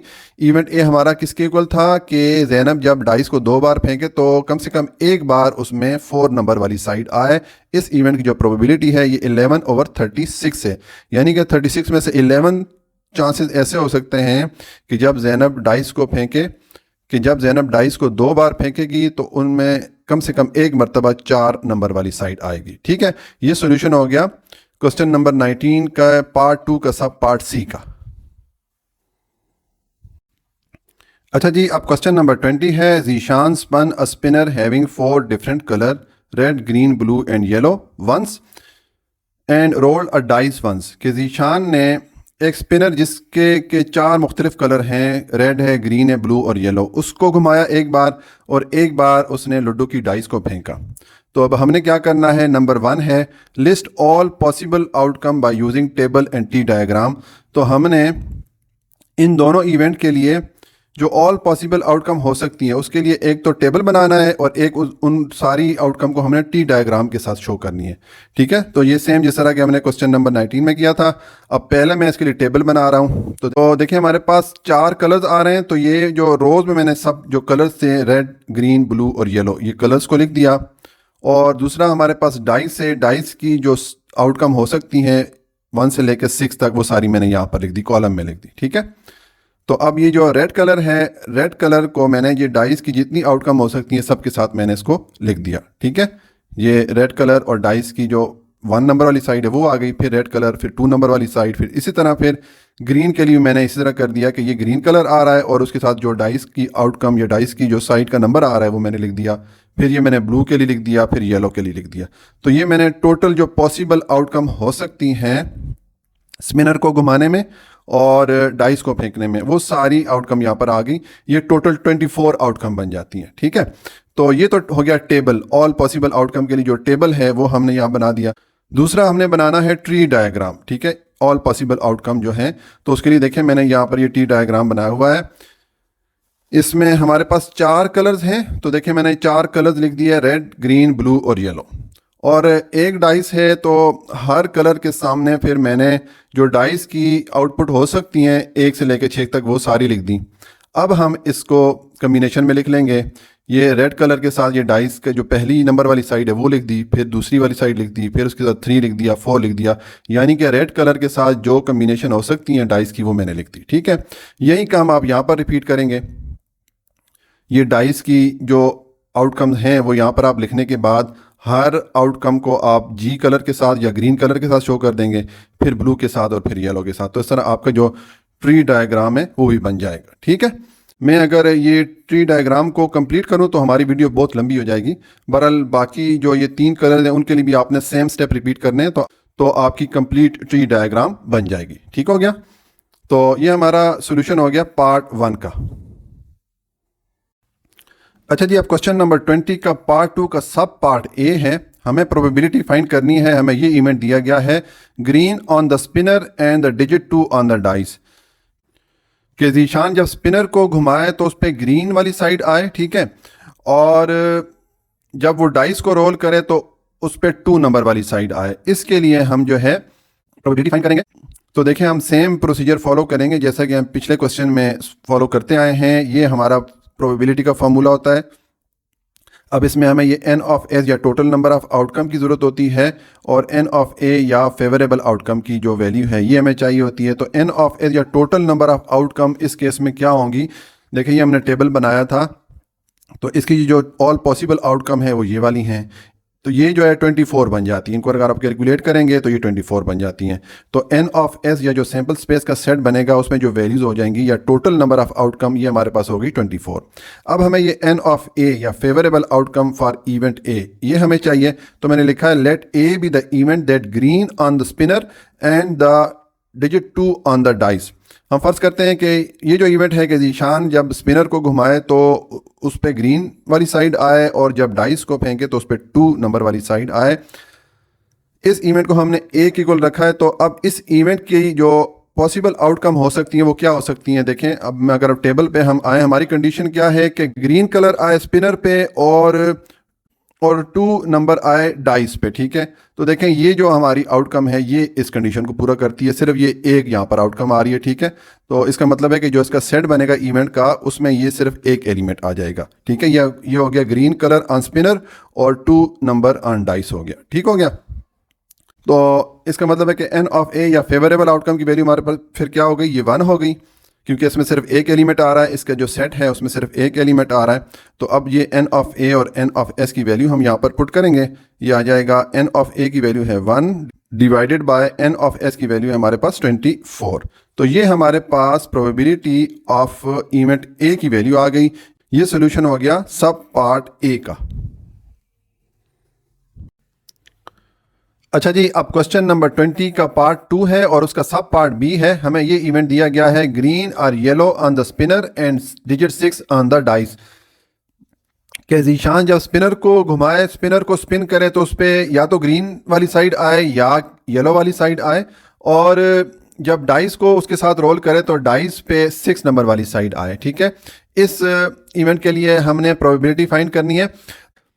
तो देखें जिस तरह के हम पिछले क्वेश्चंस में करते आए हैं, हम ये वाला फॉर्मूला यूज़ करेंगे प्रोबेबिलिटी फाइंड करने के लिए।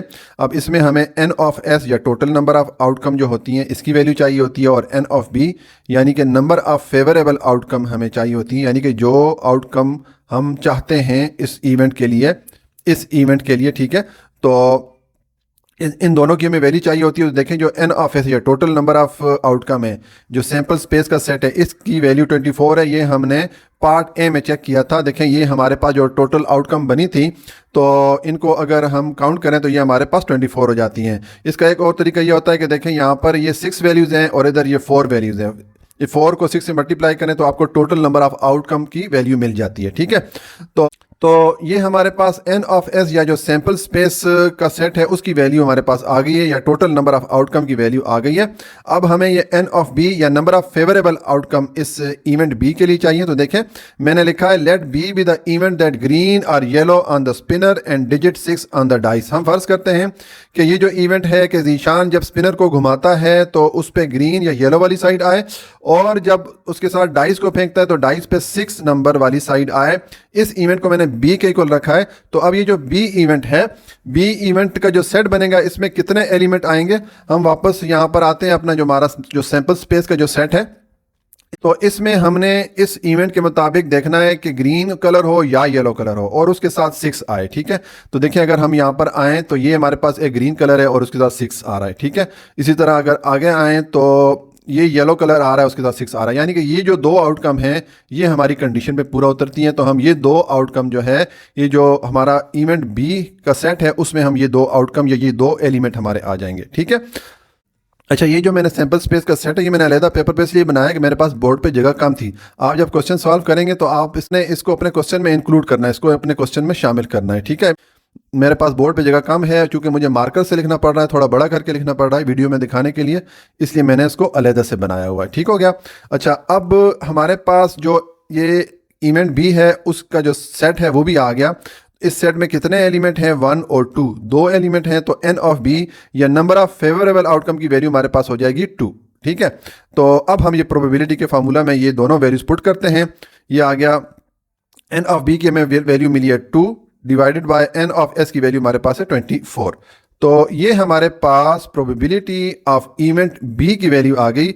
इवेंट बी को हमने किसके इक्वल रखा था कि जब जीशान स्पिनर को स्पिन करे या उसको घुमाए तो उस पर या तो ग्रीन वाली साइड मिले या येलो वाली साइड मिले, और जब डाइस को फेंके तो उस पर 6 नंबर वाली साइड मिले।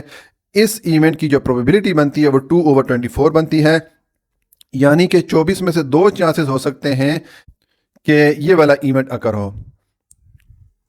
यानी कि जब स्पिनर को घुमाए तो उस पर ग्रीन या येलो वाली साइड आए, और उसके साथ जब हम डाइस को फेंके तो डाइस पे 6 नंबर वाली साइड आए। ठीक है, तो ये सोल्यूशन हो गया क्वेश्चन नंबर 20 पार्ट 2 का। जो सब पार्ट बी था इसका सोल्यूशन हो गया। अच्छा जी, अब क्वेश्चन 20.2 का सब पार्ट सी है। हमें ये इवेंट दिया गया है, red or blue on the spinner and 2, 3 और 4 ऑन द डाइस। कि जब जीशान स्पिनर को स्पिन करे या स्पिनर को घुमाए तो उस पर रेड या ब्लू वाली साइड हो, और जब उसके साथ डाइस को फेंके, जो लूडो की डाइस है उसको फेंके, तो उस पर 2 नंबर वाली साइड हो या 3 नंबर वाली साइड हो या 4 नंबर वाली साइड हो। इस इवेंट के लिए हम प्रोबेबिलिटी फाइंड करेंगे, तो हम सेम प्रोसीजर फॉलो करेंगे। ये मैंने प्रोबेबिलिटी मालूम करने के लिए फार्मूला पुट कर लिया। अब इसमें हमें एन ऑफ एस और यानी कि टोटल नंबर ऑफ आउटकम और एन ऑफ सी यानी कि फेवरेबल आउटकम या जो आउटकम हम चाहते हैं, इन दोनों की वैल्यूज चाहिए होती हैं। तो एन ऑफ एस या टोटल नंबर ऑफ आउटकम इसमें 24 है, हमने पिछले 2 पार्ट में चेक किया। ठीक है, तो यहाँ पर मैंने 24 लिख दिया। ये मैं आपको दिखा लेता हूँ अगेन। ये हमारा जो टेबल बना था, ठीक है, इसमें हमने ऑल पॉसिबल आउटकम लिख दी थी। ठीक है, तो ये 24 बनती हैं। ठीक है, अब मेरे पास चूंकि बोर्ड पे जगह कम थी इसलिए मैंने इसको अलग से पेपर पे लिखा हुआ है। आपने इसको अपने आंसर में शामिल करना है। ठीक है, तो ये हमारे पास एन ऑफ एस या टोटल नंबर ऑफ आउटकम की वैल्यू आ गई 24। अब हमें ये एन ऑफ सी या नंबर ऑफ फेवरेबल आउटकम की वैल्यू चाहिए। तो मैंने लिखा है let C be the event. हम फर्ज करते हैं कि सी वो इवेंट है। अच्छा, अब यहाँ पर देखें, मैंने इस इवेंट को, ये अल्फ़ाबेट सी है, इसके इक्वल रख दिया है। ठीक है, पहले पार्ट में मैंने ए के इक्वल रखा था, दूसरे पार्ट में बी के इक्वल रखा, यहाँ पर मैं सी के इक्वल रखा हूँ। मैं ये लेटर इसलिए चेंज कर रहा हूँ ताकि स्टूडेंट ये ना समझे कि हमने कोई एक खास अल्फ़ाबेट यूज़ करना है इवेंट को उसके इक्वल रखने के लिए। ठीक है, अब यहाँ पर कोई सा भी लेटर यूज़ कर सकते हैं, इसलिए मैं जो है मुख्तलिफ पार्ट में ये जो लेटर्स हैं इनको मैं चेंज कर लेता हूँ। तो अब यहाँ पर मैंने लिखा है let C be the event that red or blue on the spinner and 2, 3 और 4 ऑन द डाइस। हम फर्ज करते हैं कि ये जो इवेंट है कि जीशान जब स्पिनर को स्पिन करता है तो उस पर रेड या ब्लू वाली साइड आए, और जब उसके साथ डाइस को फेंकता है, लूडो की जो डाइस होती है उसको रोल करता है, तो उस पर या तो 2 नंबर वाली साइड आए या 3 नंबर वाली आए या 4 नंबर वाली आए। इस इवेंट को मैंने सी के को लग दिया। तो अब ये जो सी इवेंट है इसका जो सेट बनेगा, तो अगर हम अपने इस टेबल पे वापस आए तो अब इसमें हमने वो वाली आउटकम देखनी है जिसमें कि या तो रेड कलर हो या ब्लू कलर हो, और उसके साथ डाइस वाला नंबर या 2 हो या 3 हो या 4 हो। तो देखें, अगर हम यहाँ पर आते हैं, ये हमारे पास R और 2 ये जो है इस कंडीशन को पूरा करता है। ठीक है, इसके बाद ये R3 और R4, ये तीनों जो आउटकम हैं ये तीनों इस सेट में आ जाएंगी। ये जो इस इवेंट के लिए सेट बनेगा उसमें आ जाएंगे। उसके बाद हमने ब्लू कलर के साथ 2, 3 और 4 देखना है। तो देखें, ये हमारा ब्लू कलर आ रहा है, इसमें ये बी के साथ यहाँ 2 आ रहा है, यहाँ 3 आ रहा है, 4 आ रहा है। तो यानी कि ये जो 3 आउटकम है, ये भी जो इस इवेंट के लिए हम सेट बनाएंगे उसमें ये 3 आउटकम भी आ जाएंगी या 3 एलिमेंट आ जाएंगे। ठीक है, तो देखें, ये मैंने इसका सेट बना लिया। इसमें वहाँ पर जो R या रेड कलर के साथ 2, 3, 4 आ रहा था वो वाली आउटकम मैंने लिख ली। फिर जो ब्लू के साथ 2, 3 और 4 आ रहा था ये वाली आउटकम मैंने लिख दी। तो ये हमारे पास पूरा सेट बन गया इस इवेंट सी के लिए। अब इस सेट में नंबर ऑफ एलिमेंट कितने हैं? 1, 2, 3, 4, 5, 6 है। तो एन ऑफ सी या नंबर ऑफ फेवरेबल आउटकम हमारे पास हो गई 6। ठीक है, अब मैं ये प्रोबेबिलिटी के फार्मूला में ये दोनों वैल्यूज पुट करता हूँ। एन ऑफ सी की वैल्यू मेरे पास 6 है, divided by N of S की वैल्यू है 24। ठीक है, तो ये हमारे पास प्रोबेबिलिटी आ गई इस इवेंट सी की। इवेंट सी को हमने इक्वल रखा था कि जब जीशान स्पिनर को स्पिन करता है तो उस पर रेड या ब्लू वाली साइड आए, और उसके साथ जब डाइस को फेंकता है तो डाइस पे 2, 3 या 4 वाली साइड हो। ठीक है, तो इस इवेंट की जो प्रोबेबिलिटी है उसकी वैल्यू बनती है 6/24, यानी कि 24 में से 6 चांसेस है कि इस तरह के ये वाले जो आउटकम है इनमें से कोई सा भी आउटकम आ सकता है। ठीक हो गया, तो ये सॉल्यूशन हो गया क्वेश्चन 20.2 के सब पार्ट सी का। अच्छा जी, क्वेश्चन नंबर 21 है, Saima wants to eat ice cream. के साइमा आइसक्रीम खाना चाहती हैं। There are 3 flavours of ice cream, mango, strawberry and pistachio. जो आइसक्रीम है वो 3 फ्लेवर में अवेलेबल है, एक मैंगो है, एक स्ट्रॉबेरी है और एक पिस्ताशियो या पिस्ता फ्लेवर में है। ठीक है, ईच फ्लेवर हैज़ 3 साइजेस, और उसमें से हर फ्लेवर के आगे फिर 3 साइज है, स्मॉल, मीडियम एंड लार्ज। अब इसमें जो पहला पार्ट है हमने क्या करना है, list all possible outcome by using table and tree diagram.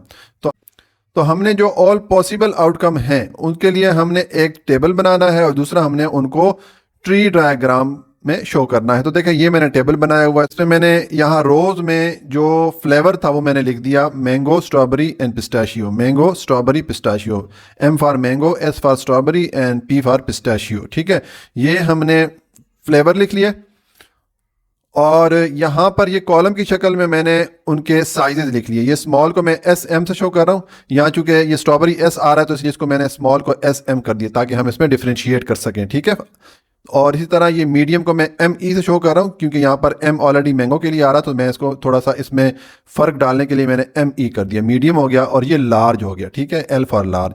तो अब देखें इसकी जो ऑल पॉसिबल आउटकम हो सकती है वो क्या हो सकती है, हम किस तरह लिखेंगे। हमने ये जो पहले वाला फ्लेवर लिखा है मैंगो, इस फ्लेवर के साथ हम ये जितनी यहाँ पर साइजेस आ रहे हैं हम सारे इसके साथ लिख देंगे। ये मैंगो स्मॉल हो गया, मैंगो मीडियम हो गया, मैंगो और लार्ज हो गया। ठीक है, इसी तरह फिर हम स्ट्रॉबेरी को लेंगे और स्ट्रॉबेरी के साथ हम ये जितनी यहाँ पर साइजेस इसके आ रहे हैं वो साइजेस सारे लिख लेंगे।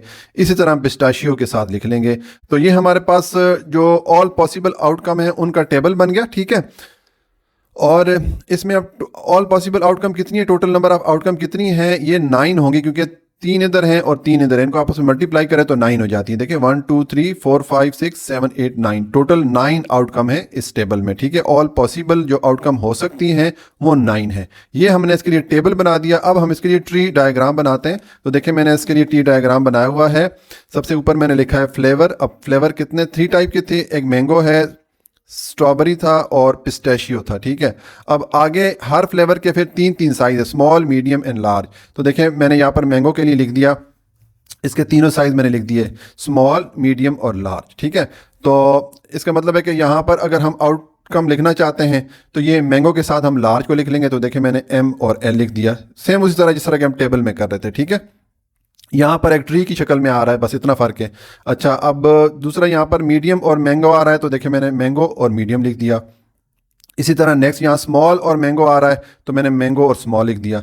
इसी तरह आप ये बाकी स्ट्रॉबेरी और पिस्ताशियो के लिए भी लिख लेंगे। यहाँ पर एस और एल आ जाएगा, यानी कि स्ट्रॉबेरी लार्ज साइज़ का आ जाएगा, यहाँ पर मीडियम साइज़ का आ जाएगा, एस और एम ई आ जाएगा, यहाँ पर एस और एस एम आ जाएगा। ठीक है, स्ट्रॉबेरी और उसका स्मॉल साइज। ठीक है, इसी तरह आप पिस्ताशियो के लिए कर लेंगे तो ये आपका जो ट्री डायग्राम है वो कंप्लीट हो जाएगा। मैं अगर इसको यहाँ पे पूरा कंप्लीट सॉल्व करूँ तो हमारी वीडियो बहुत लंबी हो जाएगी। आपको इससे आइडिया हो गया होगा कि ये बाकी 2 हम किस तरह फिल करेंगे। ठीक है, ये इसके लिए हमने ट्री डायग्राम बना ली। ठीक है, ये हमारा जो पार्ट 1 है क्वेश्चन नंबर 21 का वो कंप्लीट हो जाता है। अच्छा जी, अब क्वेश्चन नंबर 21.2 का सब पार्ट ए है। हमें ये इवेंट दिया गया है, इसके लिए हम प्रोबेबिलिटी फाइंड करेंगे। इवेंट क्या है, mango flavour with medium size. कि साइमन ने जो आइसक्रीम खाने के लिए सिलेक्ट की वो है mango flavour with medium size. तो अब इस इवेंट के लिए प्रोबेबिलिटी फाइंड करेंगे। तो देखें हम सेम प्रोसीजर फॉलो करेंगे। ये मैंने प्रोबेबिलिटी मालूम करने का जो फार्मूला है वो यहाँ पर लिख दिया। अब इस फार्मूला के लिए हमें 2 वैल्यूज चाहिए होती हैं, एक एन ऑफ एस या टोटल नंबर ऑफ आउटकम और एन ऑफ ए या फेवरेबल आउटकम। ये 2 वैल्यूज हमें चाहिए होती हैं। तो जो एन ऑफ एस है या टोटल नंबर ऑफ आउटकम, जिसको सैंपल स्पेस भी कहते हैं, इसकी वैल्यू हमारे पास 9 होंगी क्योंकि अगर हम अपने टेबल पे आए तो देखें हमारे पास जो ऑल पॉसिबल आउटकम है वो कितनी है, 9 है। ठीक है, देखें 3 एंट्रीज यहाँ पर है, 3 एंट्रीज यहाँ पर, इनको अगर आप मल्टीप्लाई करें तो 9 बन जाती है। ये हमारे पास 9 आउटकम है, पॉसिबल आउटकम जो है वो 9 है। ठीक है, तो हमारे पास जो एन ऑफ एस है या सैंपल स्पेस का जो सेट है, इसकी जो टोटल नंबर ऑफ वैल्यूज हो गई या टोटल नंबर ऑफ आउटकम हो गई वो 9 हो गई। अब हमें ये एन ऑफ ए या नंबर ऑफ फेवरेबल आउटकम की वैल्यू चाहिए। तो मैंने लिखा है let A be the event of selecting mango flavour with medium size. हम फर्ज करते हैं कि ये जो इवेंट है कि साइमन ने मैंगो फ्लेवर सिलेक्ट किया मीडियम साइज के साथ, इस इवेंट को मैंने ए के इक्वल रखा। तो फिर ये जो ए इवेंट है इसका जो सेट बनेगा उसमें कितने एलिमेंट आएंगे। अगर हम वापस इस टेबल पे आएँ तो देखें ये वाली जो आउटकम है ये इस कंडीशन को पूरा करती है कि ये मैंगो फ्लेवर है और मीडियम साइज है। ठीक है, सिर्फ ये एक आउटकम आएगी तो इसका जो सेट बनेगा उसमें सिर्फ ये एक वैल्यू आ जाएगी। ठीक है, तो इसका मतलब है कि फिर हमारे पास एन ऑफ ए या नंबर ऑफ फेवरेबल आउटकम की वैल्यू क्या हो जाएगी, 1 हो जाएगी क्योंकि इसके सेट में सिर्फ एक एलिमेंट आ रहा है। तो अब हम ये वैल्यूज जो है एन ऑफ एस और एन ऑफ ए यहाँ यहाँ पर पुट करेंगे। n ऑफ a की वैल्यू है 1, n ऑफ s की वैल्यू है 9। तो ये हमारे पास प्रोबेबिलिटी ऑफ इवेंट a की वैल्यू आ गई। इवेंट a क्या है कि साइमा ने जो आइसक्रीम सिलेक्ट की वो मैंगो फ्लेवर के साथ है और उसका साइज मीडियम है, ठीक है। इस इवेंट की प्रोबेबिलिटी की वैल्यू बनती है 1/9। तो ये सोल्यूशन हो गया क्वेश्चन नंबर 21.2 का जो सब पार्ट ए है उसका सोल्यूशन हो गया। अच्छा जी, अब क्वेश्चन नंबर 2 का सब पार्ट बी है। हमें ये इवेंट दिया गया है स्ट्रॉबेरी फ्लेवर विद स्मॉल और लार्ज साइज, कि अगर साइमा जो आइसक्रीम सिलेक्ट करती है वो स्ट्रॉबेरी फ्लेवर में हो स्मॉल साइज के साथ या लार्ज साइज के साथ। इस इवेंट के लिए हम प्रोबेबिलिटी फाइंड करेंगे। तो अगेन हम सेम ये वाला फार्मूला यूज करेंगे प्रोबेबिलिटी वाला। इसमें n ऑफ s की वैल्यू हमने पिछले पार्ट ए में फाइंड की थी, ये 9 थी, ठीक है। और n ऑफ b की वैल्यू हम किस तरह फाइंड करेंगे, मैंने लिखा है let b be the event of selecting strawberry flavour with small और लार्ज साइज। हम फर्ज करते हैं कि साइमा जो आइसक्रीम सिलेक्ट करती है वो स्ट्रॉबेरी फ्लेवर में है स्मॉल या लार्ज साइज के साथ। तो अब हम जो हमने टेबल बनाया था, जो हमारा सैंपल स्पेस का जो टेबल है, ठीक है, जो ऑल पॉसिबल आउटकम है, इसमें हमने देखना है स्ट्रॉबेरी फ्लेवर स्मॉल साइज या लार्ज साइज में। तो देखें ये स्ट्रॉबेरी फ्लेवर है स्मॉल साइज के साथ, ये वाली आउटकम एक हम ले लेंगे, और एक ये स्ट्रॉबेरी फ्लेवर है विद लार्ज साइज, एक ये वाली आउटकम ले लेंगे। ये दो आउटकम हमारी जो है, जो हमारा ये सेट बनेगा इस इवेंट के लिए, उसमें ये दो एलिमेंट आ जाएंगे, ठीक है। तो हमारे पास फिर n ऑफ b या नंबर ऑफ फेवरेबल आउटकम जो है ये हो जाएंगे 2, ठीक है। अब मैंने ये फॉर्मूला लिखा, यहाँ पर हम वैल्यू पुट करेंगे। तो n ऑफ b की वैल्यू है 2 divided by n of s की वैल्यू हमारे पास है 9। ये हमारे पास प्रोबेबिलिटी ऑफ इवेंट a की वैल्यू आ गई। इवेंट a को हमने किसके इक्वल रखा था, साइमा जो आइसक्रीम सिलेक्ट करती है वो है स्ट्रॉबेरी फ्लेवर में स्मॉल या लार्ज साइज के साथ। इस इवेंट की प्रोबेबिलिटी की वैल्यू बनती है 2/9। तो ये सोल्यूशन हो गया क्वेश्चन नंबर 21.2 का जो सब पार्ट बी है उसका। अच्छा जी, अब क्वेश्चन नंबर 21.2 का सब पार्ट सी है। हमें ये इवेंट दिया गया है पिस्ताशियो फ्लेवर विद मीडियम और लार्ज साइज, ठीक है, कि साइमा जो आइसक्रीम सिलेक्ट करती है वो पिस्ताशियो फ्लेवर में है, पिस्ता फ्लेवर में है, मीडियम या लार्ज साइज के साथ, ठीक है। इस इवेंट के लिए प्रोबेबिलिटी फाइंड करेंगे। तो देखें प्रोबेबिलिटी के लिए हम ये वाला फार्मूला यूज करेंगे, जैसे कि हम पिछले सारे क्वेश्चन में हमने ये वाला फार्मूला यूज किया है। तो इसमें हमें n ऑफ s यानी कि टोटल नंबर ऑफ आउटकम की वैल्यू चाहिए होती है, और n ऑफ c यानी कि जो फेवरेबल आउटकम है इस इवेंट के लिए इसकी वैल्यू चाहिए होती है। तो जो हमारे पास n ऑफ s है या जो सैंपल स्पेस का सेट है उसकी जो टोटल नंबर ऑफ आउटकम है वो 9 है। हमने पार्ट ए में चेक किया था, मैं दोबारा आपको ये टेबल दिखा देता हूँ कि इसमें हमारी जो ऑल पॉसिबल आउटकम है वो 9 है, ठीक है। तो n ऑफ s की वैल्यू तो हमारे पास हो गई 9। अब ये n ऑफ c या नंबर ऑफ फेवरेबल आउटकम की वैल्यू चाहिए। तो मैंने लिखा है let c be the event of selecting pistachio flavour with medium और लार्ज साइज। हम फर्ज करते हैं कि ये जो इवेंट है कि साइमन ने जो आइसक्रीम सिलेक्ट की वो पिस्ताशियो फ्लेवर में है मीडियम या लार्ज साइज के साथ। इस इवेंट को हमने सी के को लग दिया। तो ये जो सी इवेंट है इसका जो सेट बनेगा उसके लिए कौन कौन सी आउटकम आएंगी, अगर हम टेबल पे वापस आते हैं तो हमें चाहिए पिस्ताशियो फ्लेवर विद मीडियम और लार्ज साइज। देखें ये पिस्ताशियो फ्लेवर विद मीडियम आ गया और ये पिस्ताशियो फ्लेवर विद लार्ज आ गया। ये दो आउटकम जो है हम, ये जो इवेंट का सेट बनेगा उसमें ये दो आउटकम आ जाएंगे, यानी कि ये जो सेट इस इवेंट का बना उसमें दो एलिमेंट आ गए, ठीक है। तो इसका मतलब है कि n ऑफ c या नंबर ऑफ फेवरेबल आउटकम की वैल्यू फिर कितनी हो जाएगी, 2 हो जाएगी। तो अब हमारे पास ये n ऑफ c या नंबर ऑफ फेवरेबल आउटकम और n ऑफ s या नंबर ऑफ टोटल आउटकम, ये दोनों वैल्यूज आ गई हैं। तो हम यहाँ पर पुट करेंगे। n ऑफ c की जगह मैंने 2 पुट किया, n ऑफ s की जगह मैंने 9 पुट किया। तो ये मेरे पास प्रोबेबिलिटी ऑफ इवेंट सी की वैल्यू आ गई। इवेंट सी को हमने किसके को रखा था कि साइमन ने जो आइसक्रीम सिलेक्ट की वो पिस्ताशियो फ्लेवर में है मीडियम या लार्ज साइज के साथ, ठीक है। इस इवेंट की प्रोबेबिलिटी की वैल्यू बन जाती है 2/9। तो ये सॉल्यूशन हो गया क्वेश्चन 21.2 के सब पार्ट सी का। तो इस तरह हमारी ये एक्सरसाइज कंप्लीट हो जाती है। अपना बहुत ख्याल रखिएगा। अल्लाह हाफिज़।